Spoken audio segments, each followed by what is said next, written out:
Welcome to Kuwait University, Sabah al-Salam University City. This new campus is the realization of a dream held by many Kuwaitis. It will help Kuwait University become a model institution, providing world-class education and research to Kuwait, the region, and the world. To achieve this vision, we will focus on rigorous quality education that will prepare our students for successful careers. Graduates will be experts in their field, applying their knowledge to benefit domestic and regional development.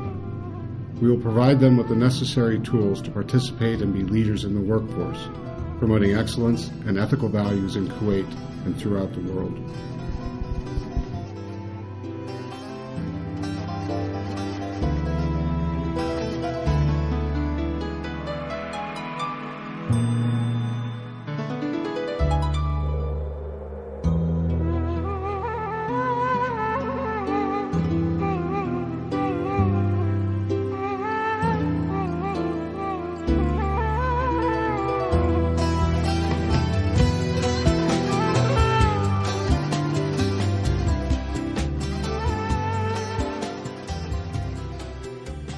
Our vision for the College of Science was really in response to Kuwait University's general mission.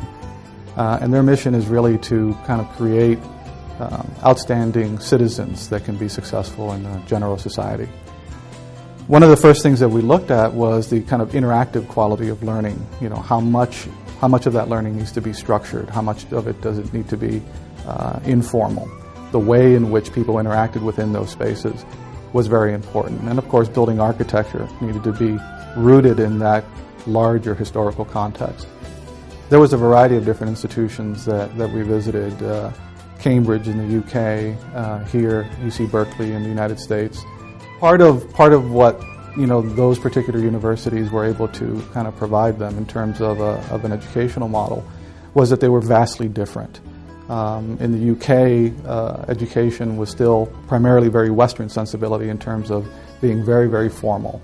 When you reach the West Coast of the United States, that's obviously a very, very different enterprise. And UC Berkeley, primarily because of their climate, which is more similar to that of Kuwait, enabled them to be able to see an educational model where students were learning in a variety of different venues, which is, again, part of what we were trying to achieve here with the university. The most important cultural themes that we tried to replicate within the building were the courtyard, in Arabic, the al-hush, which is really kind of a central theme in most of their buildings. The second cultural theme that we investigated was the Islamic street, or the souk, really used in most Islamic cities as a thoroughfare for business, marketplace, but also entertainment. The third cultural theme that we looked at was the musharabiyah, the Islamic screen. And part of that was, again, because of the harshness of the climate.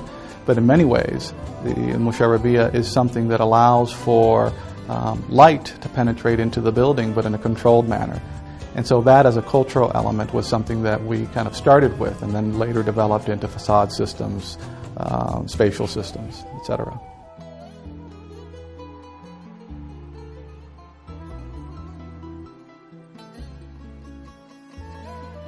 I think the university did a great job with the master plan. In many cases, when we work with pre-existing master plans, they're very restrictive in terms of the things that they promote. Buildings have to go here, buildings have to look this way.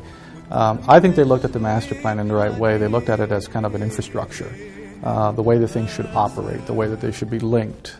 In response to the principles developed by the master plan, we wanted to ensure that the cultural response was also adequate, and that the real life of the building is occurring on the inside, in the courtyard, in the souk or the street. And that allowed for us to be able to kind of organize interior spaces as the primary place where the students were, where they could be protected, where they could be seen in a safe environment for learning to occur.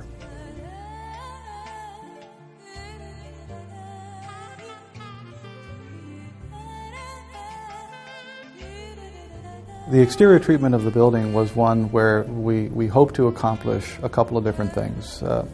We looked at the traditional Islamic musharabiyah, but we reinterpreted it in a contemporary way with a perforated metal panel that allowed for light to penetrate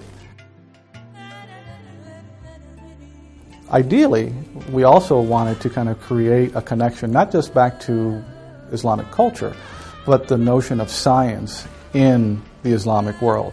Issues of how mathematics created a pattern, a mosaic pattern, that we reinterpreted as a perforated metal. Part of what is important about education today is transparency. Transparency between teachers and students, between students and other students, in the way that they interact with each other. So inherently, you have a conflict there in terms of a building architecture that is very inward-oriented, and the desire to create spaces that allow for visual transparency between all these different venues. From outward appearance, the building looks monolithic, but in reality, it's very transparent because, the perforation allows for vision to go through and for light to go through in that secondary glass skin.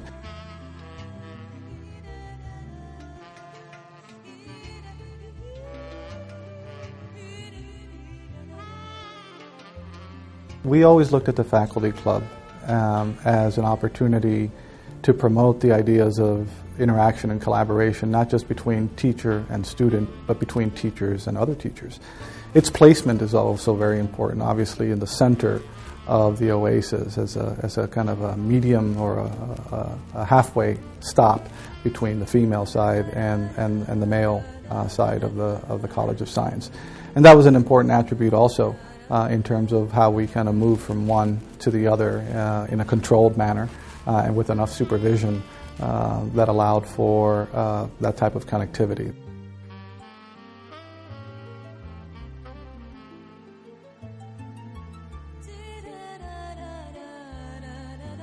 The landscape was really an extension of the interior fluidity of the building.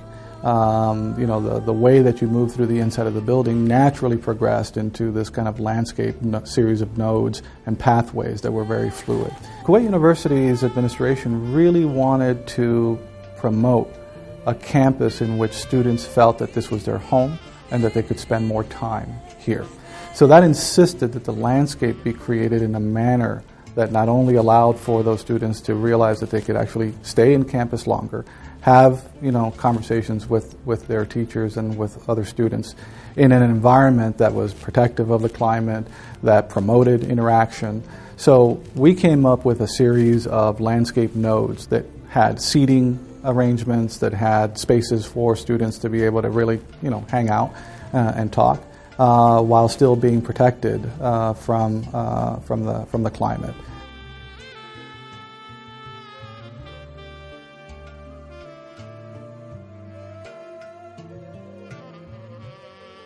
The overarching principles for organization of program really rely on segregating the academic spaces from some of the student social spaces. So the nuclei really provides for that student center, the dining venues, and all the things that students kind of need as a social part of their day-to-day life. Organizationally, then, the departments are kind of circling or orbiting around that nucleus in a way that allows for each of the departments to have a face on all of the different floors. And so that allows for the interactivity and interdisciplinary interaction that I think the staff and the faculty was looking for at Kuwait University.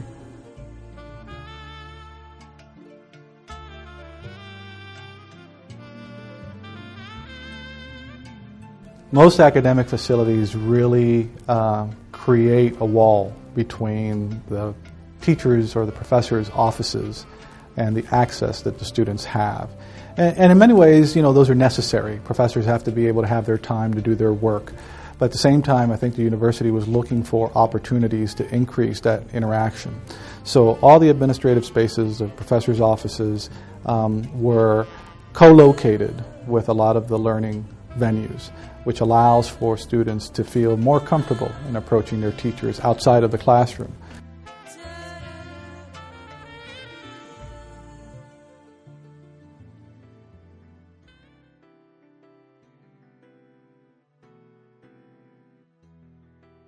So when we really think about how learning is structured, there's really three types of spaces that most of these academic institutes have. We call the first one first place learning, which is the more traditional formal setting of the classroom where teacher and student interact in a fairly linear way.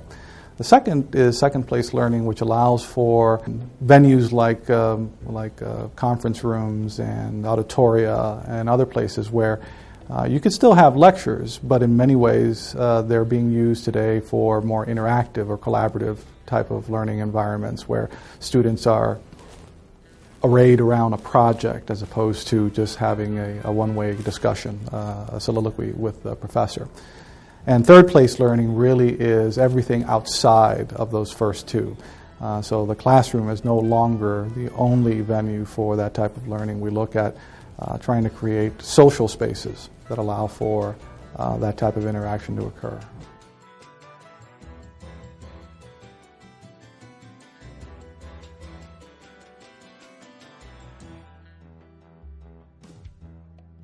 One of the pragmatic issues that we had to deal with the design of the building is that many students are going to be arriving at this building and parking first.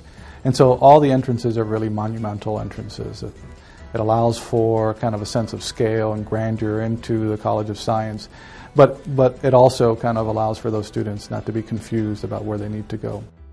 So as soon as you move through that initial portal, you are immediately confronted with the Student Resource Center, or the nuclei, the center of the building.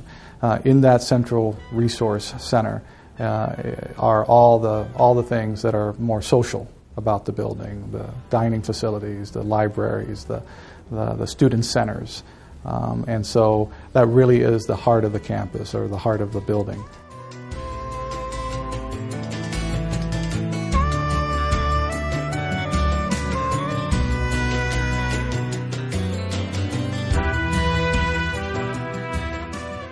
As we move away from the resource center, you start getting into some of the classroom spaces. Those spaces are at the periphery of the building. The reason for that is to kind of provide the classrooms with as much light and views to the exterior as possible. It also gives us the opportunity to organize that program with those classrooms on the exterior and some of the kind of auditoria that requires more light mitigation or lighting control to be on the interior. The galleries are really intended to be a passageway and a link between the other college buildings. When students are moving from, let's say, the College of Engineering to the College of Science, who do use the Academic Galleria, which is an east and west corridor. Because of technology, we're able to create venues within the Galleria that allows for communication to happen more freely, where students really feel that they are connected to each other and to the rest of the world.